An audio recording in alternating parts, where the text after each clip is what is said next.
Today on Rappler.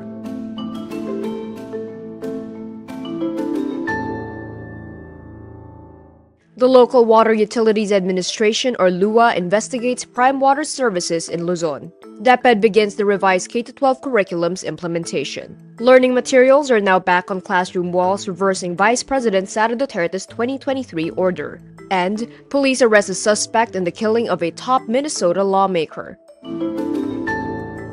Rust-tasting, foul-smelling, and sandy are how residents describe water coming out of their taps in areas serviced by PrimeWater. The Local Water Utilities Administration interviewed residents in PrimeWater concessionaires in Luzon, where most of its contracts are. President Ferdinand Marcos Jr. ordered a nationwide investigation into the Villar-owned water firm, which has nearly 100 joint venture agreements with water districts nationwide. Most of PrimeWater's deals were closed during President Rodrigo Duterte's administration when Senator Mark Villar was Public Works Secretary. LWUA personnel visited and inspected Santa Rosa, Laguna, and discovered gritty sand from the water. In Lucena, Quezon, residents complain of dirty, foul-smelling, and brownish water. Residents in Tayabas and Pagbilao, Quezon, say their water services have worsened and the quality and reliability drastically declined since PrimeWater took over.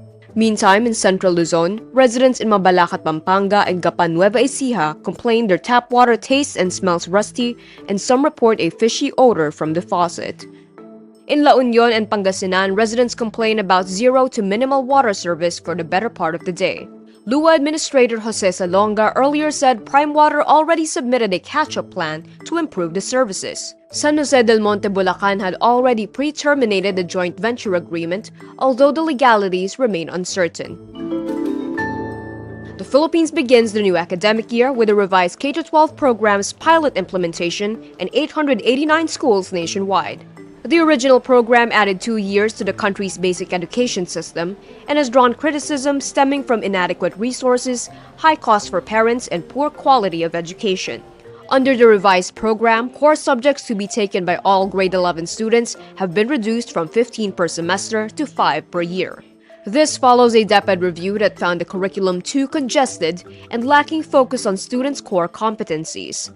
Education Secretary Sonny Angara acknowledged it will still be a difficult year for the sector, citing a shortage of 165,000 classrooms nationwide. The DepEd expects some 27 million students to be enrolled for school year 2025 to 2026 in over 47,000 public schools nationwide. The Education Department reverses the order of its former chief, Vice President Sara Duterte, and allows teachers to display decorations, including learning materials, on classroom walls.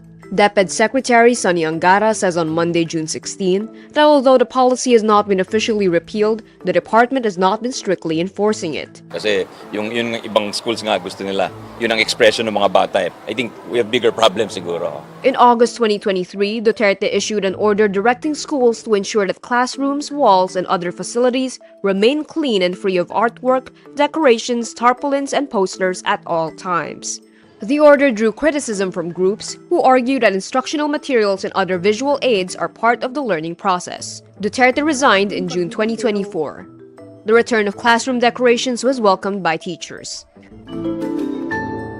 The suspect in the latest high-profile political violence in the U.S. was arrested Sunday, June 15. Vance Luther Belter, the suspect in the killing of Minnesota Democrat State Representative Melissa Hortman and her husband, was apprehended following a manhunt. Belter also allegedly shot and wounded another Democratic lawmaker, State Senator John Hoffman, and his wife at their home. Minnesota Governor Tim Walz says the violence was a politically motivated assassination. Walz says Hoffman is recovering after his last surgery. He was hit by 9 bullets.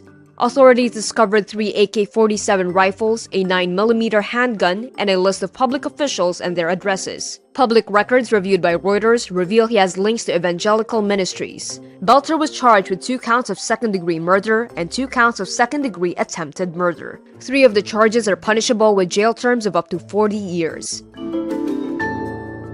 And that's today's wrap. I'm Kara Oliver. Thank you for watching. Click the link below for the full story. Follow us on Rappler's YouTube, Facebook, X, Instagram, and TikTok.